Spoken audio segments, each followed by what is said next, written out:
से उसमें से चिकन लेके आए, वो मेरे साथ फिर खाना खाया। अब सीधा बाइकिंग से निकले। दिल्ली में आपको रहने के लिए जगह हर जगह मिल जाएगी। इनफैक्ट कहीं भी आपको अपने बजट के हिसाब से जगह मिल जाएगा। पॉइंट इज़ कि कहाँ रहना चाहिए इज़ अ बिग कॉल, और वो बहुत बड़ा क्वेश्चन होता है क्योंकि expense of Delhi is big. It's big as good as 500 square kilometre east to west, south to north. देख रहे हो आप, मतलब कॉन्फिडेंट अलग लेवल का है। सामने से बंदा मुझे आंख दिखा रहा है कि भैया तू मुझे कौन होता है बोलने वाला कि मैं उल्टे डायरेक्शन से आ रहा हूँ। आई मीन ऑब्वियसली मैं वो हूँ जो मरना नहीं चाहता हूँ। मेरा आंसर यही होगा, राइट? आप आओ, उल्टे डायरेक्शन से जाओ, आप ट्रक में घुसाओ, आपको जहां जाना है जाओ, मेरे को क्यों मारो भैया? And हद है, देखो कॉन्फिडेंटली आते हैं भाई लोग उल्टे डायरेक्शन से। तो हेलो, हाय, नमस्ते, सत श्री अकाल, आदाब। मैं आपका होस्ट बेबाक एपी कोशिश कर रहा हूँ एक नए ब्लॉग के साथ। आज के कंटेंट में हम क्या देखेंगे? आज के कंटेंट में हम देखेंगे दिल्ली का बॉर्डर गाजियाबाद के साथ और दिल्ली का बॉर्डर हरियाणा के साथ। एक वो स्ट्रेच जिसमें लोगों की लाइफ बर्बाद कर रखी है, बट एक वो स्ट्रेच जिसमें सबसे ज़्यादा लोग रहते हैं और सबसे ज़्यादा ट्रैफिक है, just because it's one of the most premium stretch. इसमें हम देखें कैसे इंडिया दो डिफरेंट देश में रहता है। यस, एक देश वहाँ जहाँ इंडिया में डेवलपमेंट हुई है और कुछ लोगों के लिए हुई है। लेफ्ट अगर आप देख सकते हैं तो वो देश आपको भी दिख रहा होगा। राइट आप देख सकते हैं तो आपको फैक्ट्री, इंडस्ट्रियल एरिया दिख रहा है। लेफ्ट में बेसिकली वो लोग हैं जिनकी कच्ची कॉलोनी, जो बेसिकली दिल्ली एनसीआर में जिनको कच्ची कॉलोनियाँ बोली जाती हैं। कच्ची कॉलोनियाँ वो होती हैं जिसमें सरकार ज़मीन तो दे देती है, फैसिलिटी भी दे देती है, पर वक्त आए कब उसको उजाड़ दे ये डिपेंड करता है कि वहाँ के लोग अपने घर को लेके कितने सीरियस हैं। ऐसा बहुत सारा इंसिडेंट हो रखा है जहाँ पर सरकार बिना किसी भी लोकल या घर बनाने वाले या किसी भी इस ऐसे इंसान से जिसने उस घर में पैसा लगाया हो, उससे एक बार ही पूछती हो क्या मैं घर तोड़ दूं? नहीं, वो बुलडोजर वाले से पूछती है क्या तुम्हारे पास बुलडोजर है, आओ और आके इस घर को गिरा दो। भले ही कुछ भी मुद्दा हो, पर आज के डेट में सरकार का ये एक अच्छा टूल बन चुका है। Quick justice to the ones who they want. Yes, तो वैसे तो गाजियाबाद काफ़ी बड़ा है और गाजियाबाद में आप देखोगे तो दिल्ली एनसीआर का वो सबसे लास्ट पार्ट है मेट्रो का जहाँ पे डेवलपमेंट प्रॉपर तरीके से आई है। बट वैसे देखो क्योंकि पुराना था तो चीज़ें कनेक्टिविटी थी, तो लोग यहाँ पे आके बसे हैं। दिल्ली एनसीआर में अगर देखोगे तो पहले स्टूडेंट एक पर्टिकुलर एरिया में गए नौकरी करने वाले, द्वारका गुड़गांव के बॉर्डर पर रहे या फिर मई विहार या फिर नोएडा जैसी जगह बॉर्डर में रहे। जो कंस्ट्रक्शन रियल एस्टेट में काम करते हैं या फिर डेली वेजेस पे काम करते हैं वो गाजियाबाद के साइड पर आए, क्योंकि यहाँ पे गांव तो और यहाँ इतनी डेवलपमेंट नहीं हुई थी। धीरे धीरे करके लोगों ने यहाँ पे घर बनाया, लोगों के घर बन गए, भीड़ हो गई, फिर यहाँ पे सोसाइटीज़ आई जिसमें राजनगर एक्सटेंशन सबसे पहली सोसाइटी थी इनके लिए, और हाउसिंग सोसाइटी वगैरह थी यहाँ पे फिलहाल पहले से। तो ये था। तो अभी जो आप पर्टिकुलर स्ट्रेच देख रहे हो ये दिल्ली मेरठ का स्ट्रेच है। फिलहाल अपन लाइट चेंज करवाने जा रहे हैं। मेरे पास दो फॉग लाइट्स था, एक का पावर 50 वॉट्स का था और दूसरे का पावर ऑलमोस्ट 70 वॉट्स का है। आई मीन मैं वन सिंगल लाइट्स की बात कर रहा हूँ। प्रॉब्लम लाइट्स में नहीं थी, प्रॉब्लम थी यूजेबिलिटी में, इन द सेंस कि या तो मैं उसको येलो लाइट्स के हिसाब से यूज़ कर पा रहा था और उसको सिर्फ वाइट पर्से से यूज़ कर, मतलब मैं दोनों लाइट को सिर्फ सिंगल पर्से से यूज़ कर पा रहा था। अभी जो मैं लाइट ले रहा हूँ, आई मीन सिंगल पर्से, या तो मैं उसको यूज़ कर पा रहा था या मैं बड़े लाइट को यूज़ कर पा रहा था। सो अभी जो मैं लाइट लेने जा रहा हूँ आई थिंक वो मेरा मैक्सिमम पर्पस सॉल्व कर देगा, क्योंकि जो मैंने नीचे वाले फॉग लाइट, सॉरी कैमरा तो मैंने हैंडल बार पे लगाया, तो नीचे वाले जो मैंने फॉग लाइट्स लगाए ना वो काफ़ी पावरफुल है। तो सिटी में उसको चलाने में थोड़ा सा, आई अंडरस्टैंड कि लोगों को डिस्टर्बेंस होता होगा, तो आई डोंट। सो आपको बुलेट में चलाने वाले मैक्सिमम लोग ऐसे ही दिखेंगे, एकदम हीरो टाइप्स, यो मैन। तो ये स्टाइल मेरे को समझ नहीं आता कि पैर फैला के चलाने का क्या स्कोप है, चप्पल पहन के बुलेट चलाना।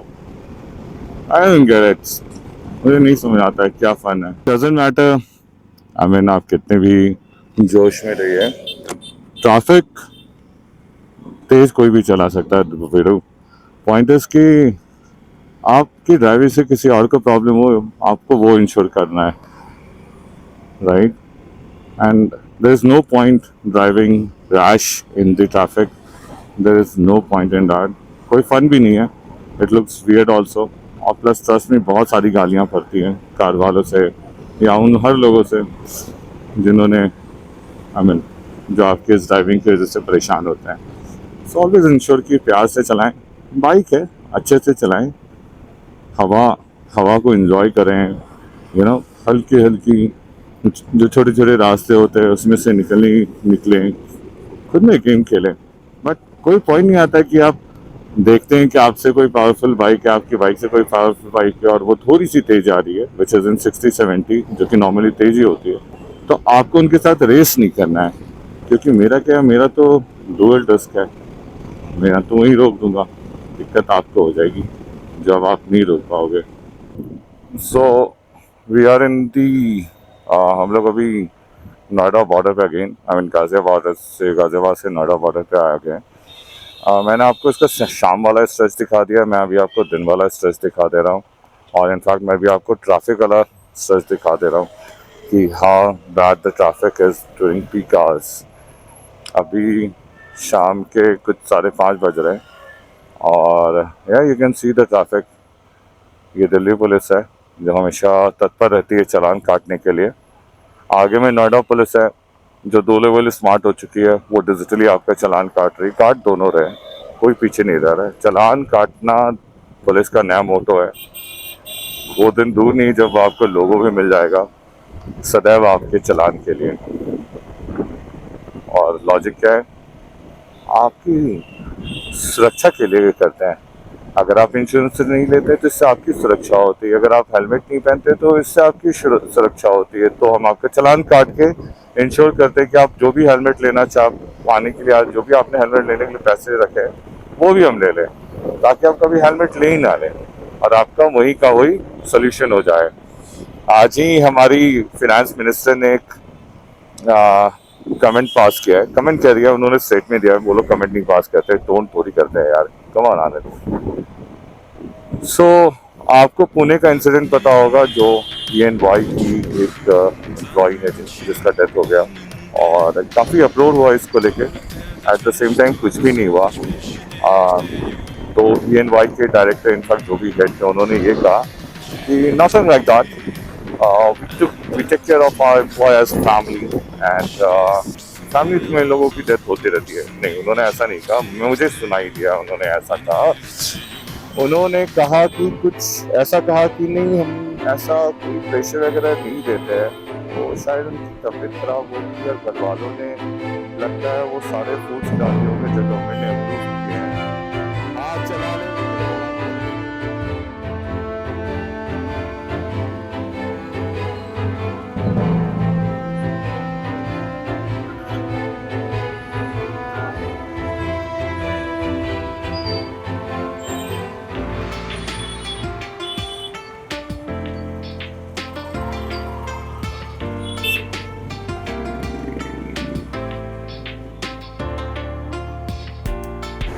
Even with these 2 crore vehicles, Delhi NCR के पास प्राइवेट कार सिर्फ 20 लाख लोगों के पास है। क्या आपको पता है बैंगलोर वालों के पास 23 लाख प्राइवेट कार्स हैं? And hence one of the reason कि बैंगलोर इतना ट्रैफिक कंजेशन से स्ट्रगल करती है, not because of infrastructure. Stop blaming Bangalore for poor infrastructure. Bangaloreans are buying too many cars.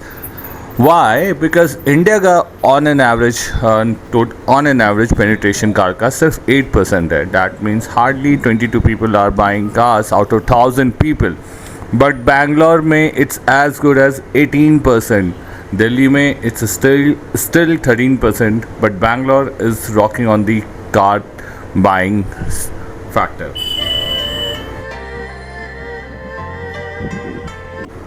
Thanks to the highest per capita income of the Bangalore. Yes, IT industry होने का फ़ायदा है क्योंकि मैक्सिमम बिलिंग US डॉलर्स में होती है, तो there is the per capita in highest side as compare to Delhi. Plus Bangalore specifically we are compare to complete Delhi NCR, जहाँ पे काफ़ी मिक्स ऑफ वर्किंग पॉपुलेशन है from labour class to founder, and mostly in Bangalore are IT professionals और startups. अभी हम लोग नोएडा पहुंच चुके हैं। ऑलमोस्ट घर से निकले हुए मुझे 45 मिनट्स होने को हैं, which is hardly, I mean, and right now I have total distance covered is like hardly 25 kilometre. तो ट्रैफिक टाइम का स्ट्रगल है। If you have your own car then तो फाइन, अगर आपको ड्राइविंग पसंद है। अदरवाइज ट्रैफिक के time में तो आपको ड्राइविंग भी पसंद नहीं होगी। अदर देन दैट, कनेक्टिविटी पर से you can see metros and all, बस, पब्लिक ट्रांसपोर्ट सब कुछ अवेलेबल है। So that's not a struggling point here in Delhi NCR.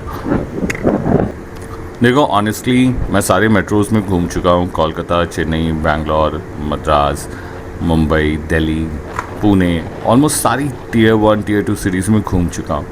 हालत सबका एक ही है, जब भी ऑफिस आवर्स होता है ट्रैफिक लगती ही लगती है, पब्लिक ट्रांसपोर्ट फेल होता ही होता है, ये फैक्ट है और ये रहने वाला भी है। क्योंकि प्रॉब्लम है कि गवर्नमेंट सिर्फ इन 5-6 जगहों को ही डेवलप कर रही है, और एक टाइम आएगा जब बलून की तरह हाँ सारी रिसोर्सेज अवेलेबल होने के बावजूद भी बलून अप हो जाएगा।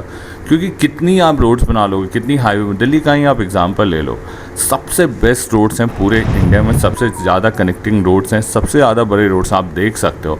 ऐसे रोड्स आपको बाहर में मिलेंगे ही नहीं, but this is like common stretch across Delhi NCR, फिर भी यहाँ ट्रैफिक जाम लगता ही लगता है।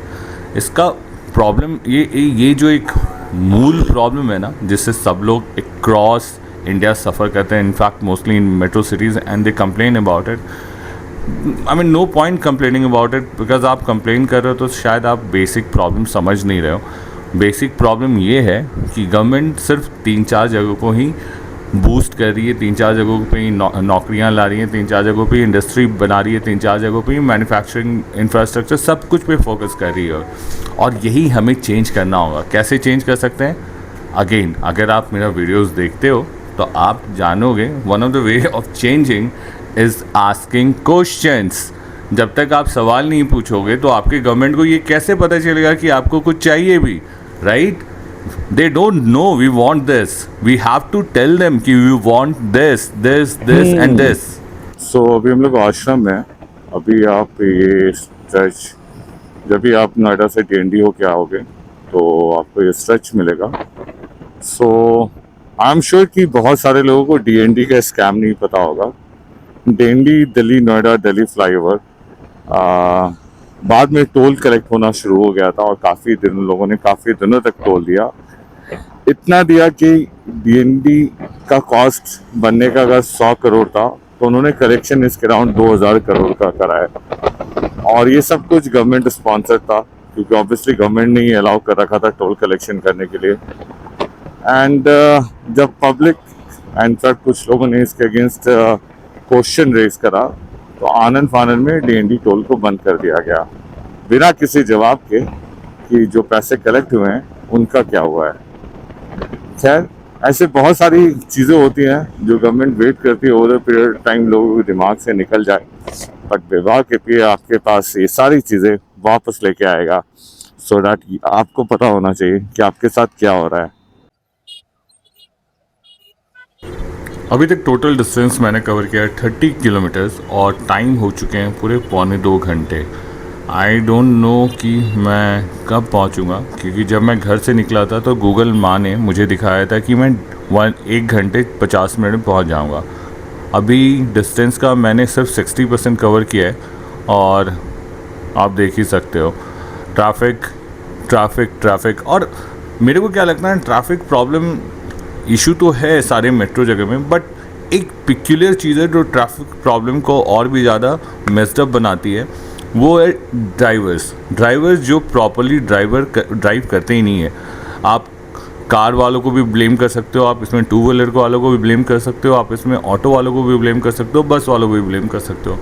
कोई ना कोई हर एक सेक्शन में एक ऐसा आपको मिल ही जाएगा जिसकी वजह से पूरा ट्रैफिक चोक्ड अप हो रखा है। क्योंकि देखो, आप कहाँ घूम रहे हो नहीं घूम रहे हो, मैं बहुत जगह घूम चुका हूँ। कई जगह ना जगह रोड होती ही नहीं है, इसे सिंगल लेन रोड और ट्रैफिक वहाँ पे भी होती है, व्हीकल्स वहाँ पे भी होते हैं, लेकिन तमीज़दारी की वजह से ना वो व्हीकल, वो ट्रैफिक क्योसनेस, वो मैडनेस होता नहीं है। और तमीज़दारी का मतलब सिंपल है, आप अपनी लेन में चलाओ, ढंग से चलाओ, दैट्स ऑल। आप अपनी लेन में चलाओगे ना, कहीं कोई ट्रैफिक जाम होने वाला नहीं है। ये ट्राइड एंड टेस्टेड है उन सारी कंट्री में जहाँ पे लोग लेन ड्राइविंग करना जानते हैं। और आप भी कोशिश करो, हो सकता है आप भी आराम से पहुँच जाओगे, पीछे वाला भी आराम से पहुँच जाएगा और सब लोग सेफली घर पहुँचेंगे। क्योंकि कितना भी आप भगा लोगे, आप गूगल के टाइम को बीट नहीं कर सकते हो। सी गवर्नमेंट ऑफ इंडिया की कार वो भी आगे है, पुलिस की गाड़ी भी आगे है, single star I think SP की गाड़ी आगे है। गजब। कानून व्यवस्था इंसान को देख के होती है, कानून व्यवस्था माहौल को देख के होती है, बट ऐसी कोई व्यवस्था नहीं होती जो इंश्योर करे कि वो हर एक के लिए बराबर हो।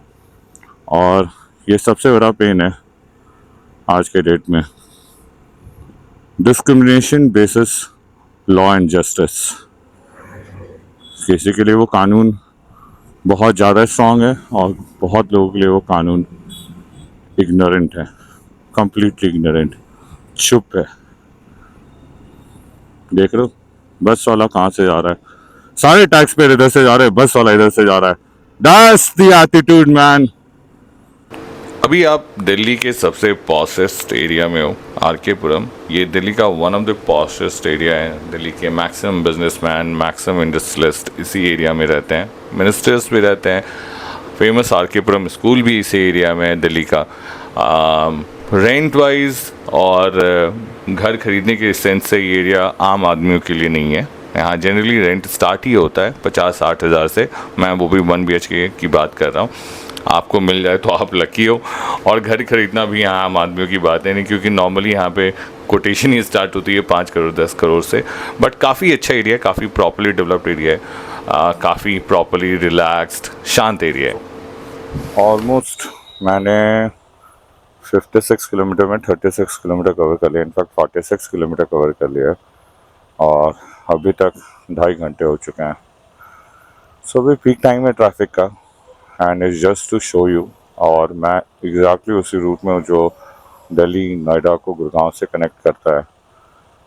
So traffic is a problem in traffic hours, that is for sure, but I'll show you another side also.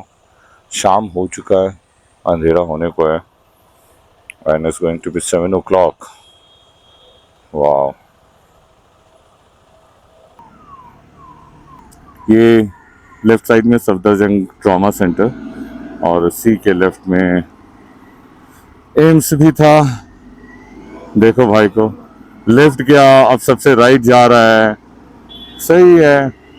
और आपको एक मजेदार बात बताऊं, दो गवर्नमेंट नितिन गडकरी ने ये रूल तो निकाल दिया है कि 10 साल का डीजल और 15 साल का पेट्रोल बैन करो, पर ये रूल में गवर्नमेंट से रिलेटेड जितनी व्हीकल है ना वो अप्लाई नहीं होती, उन पे अप्लाई नहीं होता है, क्योंकि उनके हिसाब से उन्होंने अपनी गाड़ियों को इतने अच्छे से मेंटेन कर रखा है, वो पोल्यूशन नहीं देती हैं। और जिन्होंने अपने पैसों से लेकर गाड़ियां ली हैं उन्होंने अपनी गाड़ियां मेंटेन नहीं करी है, उन्होंने सर्विसिंग नहीं करवाई है अच्छे से, उन्होंने गाड़ियों को ऐसे तो इतना पोल्यूशन करती है ना कि देश को ना इन डीजल और पेट्रोल कारों से खतरा हो गया है।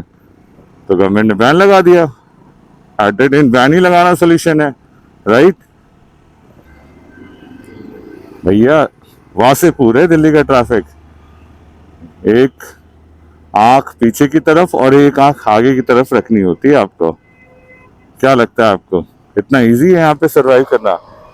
अगर आप दिल्ली के ट्रैफिक में गाड़ी खासकर बाइक चलाते हैं, घर से निकलने से पहले अपने घर वालों को प्यार कर लें, उनसे मिल लें, अच्छे से बात करें, और जब आप घर पहुंच जाते हैं तो कोशिश करिए कि उनके लिए 250 ग्राम 200 ग्राम मिठाई लेके जाओ ऑन अ मिनिमम साइड, मुंह मीठा करवाओ कि मैं घर वापस आ गया। किसी कार वाले भाई ने या किसी ऑटो वाले भाई ने या किसी ट्रक वाले भाई ने आज कसम नहीं खा रखी थी किसी को मारने की। मैं घर पहुंच गया सही सलामत, और किसी ऑटो वाले भाई कार वाले भाई ने आज मुझे आज मुझे देख के छोड़ दिया, क्योंकि यहाँ पे ट्रैफिक ऐसा ही है भाई साहब। रोड्स होने के बावजूद जब वो निकलता है ना मधुमक्खियों की तरह, ओ भाई साहब आपको ऐसे ही बच के चलाना होता है। और अभी तक मुझे दिल्ली एनसीआर में बाइक कार चलाए हुए 14 साल हो गए, टचवुड। एंड अभी तक किसी भी भाई या किसी भी बहन ने, किसी भी भाई और उनकी बहनों ने, या मैंने किसी भाई और उनकी बहनों की कारों पे कोई भी स्क्रैच या कोई भी बाइक पे स्क्रैच नहीं लगाया है। दैट कम्स विथ अंडरस्टैंडिंग कि ये क्या ही कर सकते हैं। आई मीन हर एक ट्रैफिक का एक पैटर्न होता है और हर एक ड्राइवर का एक वे होता है। अगर I mean over the period of time when you are on road आप समझ जाओगे, क्योंकि मोस्टली सब दो तीन ही कैटेगरी के होते हैं। एक होते हैं, पता नहीं क्या क्या होता रहता है, भाई ने बीच रोड में ही गाड़ी रोक रखी है, पता नहीं क्यों, ओला पता नहीं क्या हुआ है, तो सब कुछ बंद हो गया है। लाइट चल रही बहुत बड़ी बात है सर, बाकी स्विच वगैरह भी काम कर ही रहे हैं। Let's see.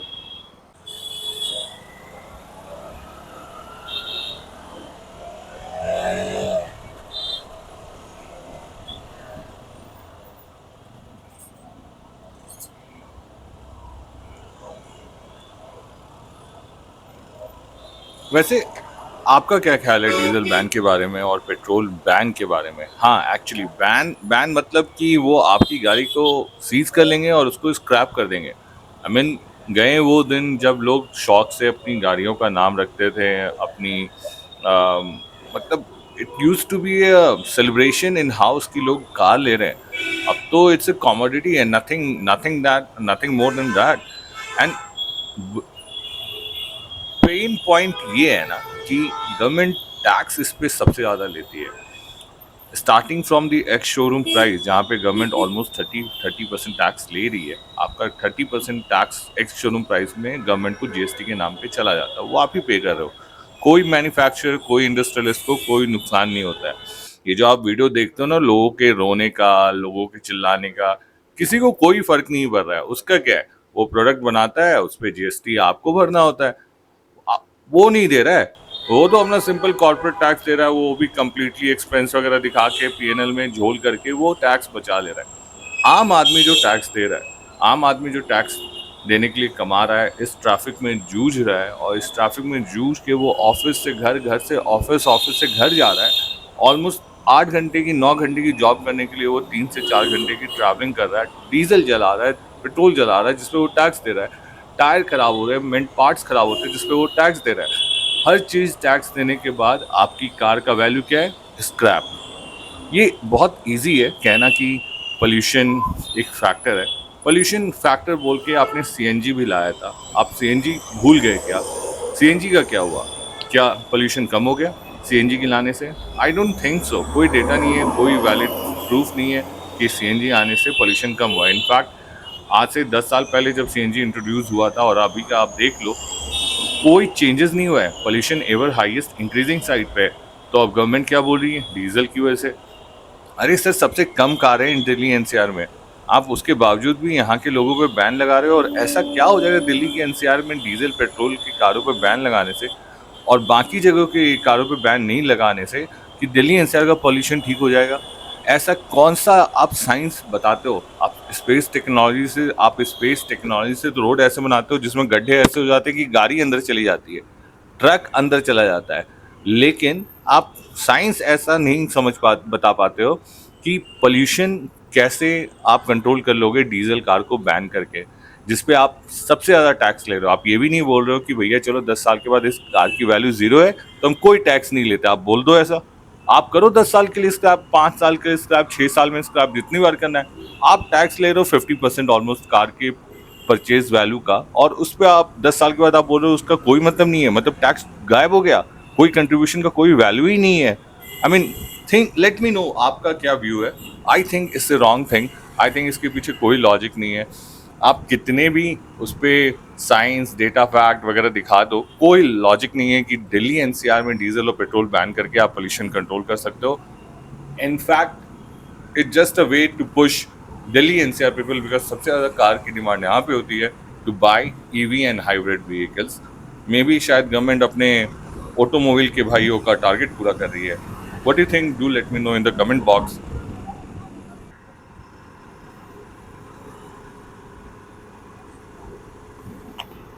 और अभी हम लोग एयरपोर्ट की रोड की तरफ मुड़ने वाले हैं। सो ट्रैफिक में लिटरली मुश्किल से मैंने अभी तक 46 किलोमीटर कवर करा है, और मेरी हालत ऐसी है कि जैसे मैंने पूरे दिन बाइक चलाई हो, ऑलमोस्ट 600-700 किलोमीटर। तो one of the best way to beat the traffic, खासकर जब आप मेट्रो में हैं, तो अपने पास पानी रखिए, और कोई ज़रूरत नहीं रश करने के लिए।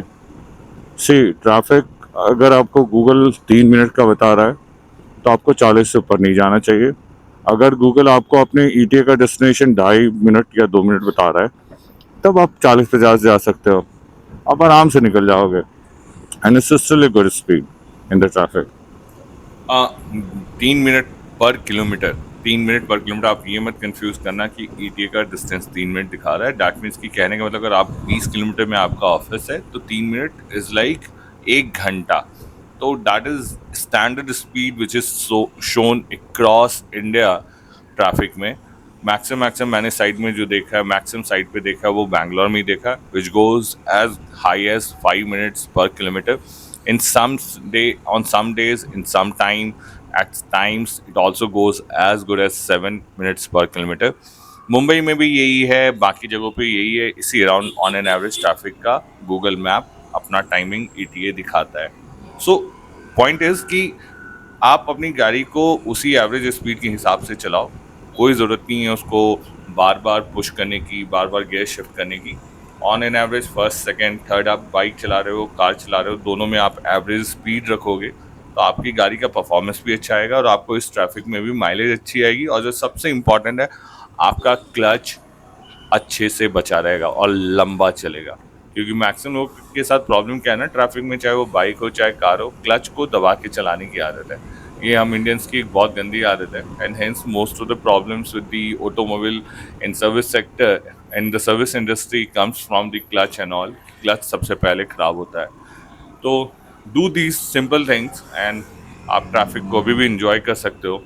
फिलहाल ऑलमोस्ट 2.5 घंटे होने को है और द्वारका अभी भी दूर है।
सो मेरी लाइफ जब से मैंने एंड्रॉयड ऑटो लगाया है, टू बी ऑनेस्ट 50% रिलैक्स हो गई है।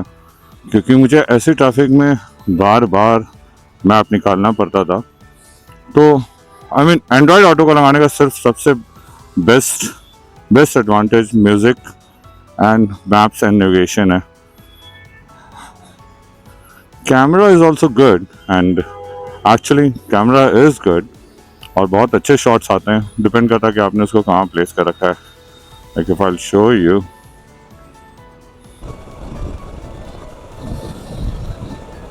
ये द्वारका एक्सप्रेसवे का एक सेक्शन है और one of the costliest expressway है अभी तक का,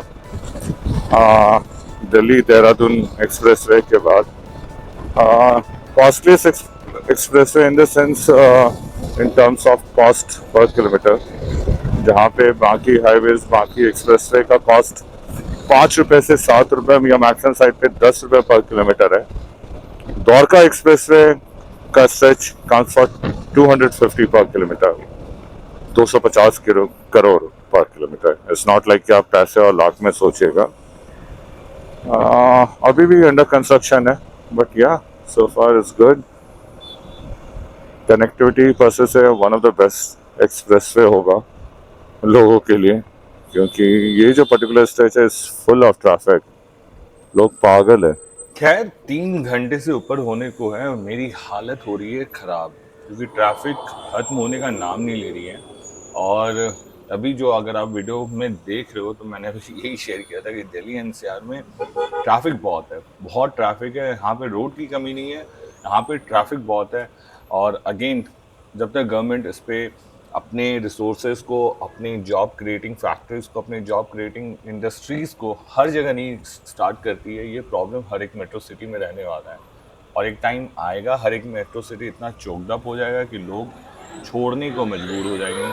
क्योंकि मेट्रो में देखो, as such flashy building, flashy roads, flashy traffic के अलावा to be honest as such कुछ अच्छा होता नहीं है। जॉब मिल जाती है, जॉब की गारंटी है, जॉब में पैसा भी है, लेकिन उस जॉब से मैक्सिमम लोग ईएमआई ही पे बैक करते रहते हैं। खर्चे इतने हैं, पानी गंदा है, खाना गंदा है, हवा गंदी है। चाहे आप किसी भी मेट्रो में चले जाओ, it's not about Delhi NCR only. हर जगह पानी का इशू है, हर जगह ट्रैफिक का इशू है, हर जगह आपको खाने की क्वालिटी का इशू है। क्योंकि लोग ही इतने, सप्लाई है ही नहीं, तो लोग कॉम्प्रोमाइज़ करते ही करते हैं और सबको कमाना है। जहाँ भी इनकम डिस्पैरिटी, जहाँ भी इनकम का वेरिएंस बहुत ज़्यादा होगा, वहाँ पे चोरी होना आम बात है और ये होना ही होना है। तो वहाँ पे आपको चीज़ों में, क्वालिटी में कॉम्प्रोमाइज़ होता हुआ दिखेगा ही दिखेगा। हाँ, इसका प्लस साइड ये है कि आपको हर तरह का एक्सेस भी मिल जाएगा और हर तरह के लिए एक इको भी क्रिएट हो जाएगा, एक इन्वायरमेंट भी क्रिएट हो जाएगा कि किसी तरह के भी एम्प्लॉय सेक्टर के लोग किसी तरह के भी जॉब के लिए इन सारे शहरों में रह सकते हैं।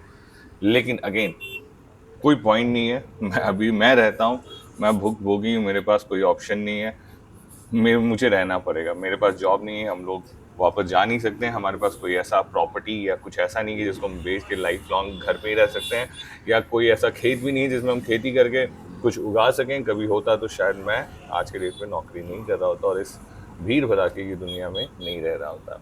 खैर, coming back to the point, video काफ़ी लंबा हो जाएगा तो मैं इसको 2 पार्ट में बनाऊंगा।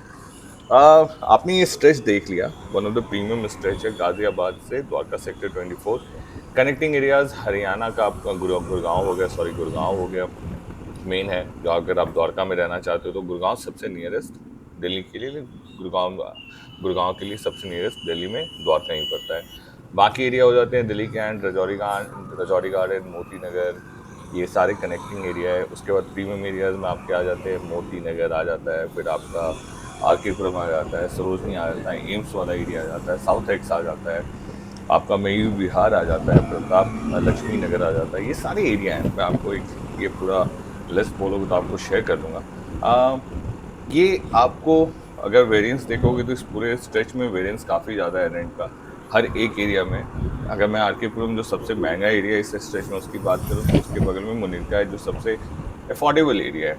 तो आपके कॉल पे है कि आप दिल्ली एनसीआर में जॉब करते हुए कितना ट्रैवल कर सकते हो, कितना आप ट्रैफिक में अपनी कार ड्राइव कर सकते हो, या आप पब्लिक ट्रांसपोर्ट में अफोर्ड कर सकते हो रहना, ये कम्प्लीटली आपके कॉल पे है। आप अगर गुड़गांव में रहते हो तो आप गुड़गांव में जॉब करते हो तो आप द्वारका की तरफ रह सकते हो, आप आरकेपुरम की तरफ रह सकते हो, आप मोती नगर में रह सकते हो, आप एम्स की तरफ रह सकते हो।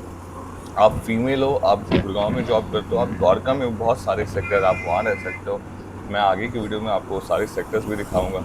So please subscribe my channel so that कि आपको नेक्स्ट वीडियो का भी नोटिफिकेशन मिलता रहे। अगर आप दिल्ली सेंटर में जॉब कर रहे हो तो फिर आपको इस स्ट्रेच में कहीं भी रहो, गाजियाबाद से लेकर द्वारका तक आपके लिए सारा एरिया अच्छा है, सारा एरिया ईजिली एक्सेसिबल है।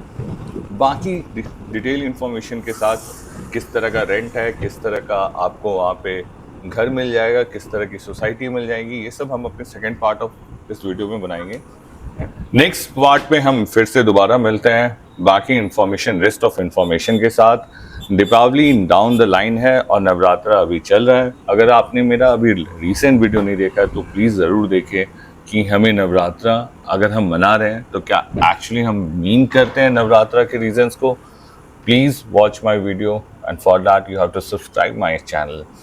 Thank you for that and take care, bye bye.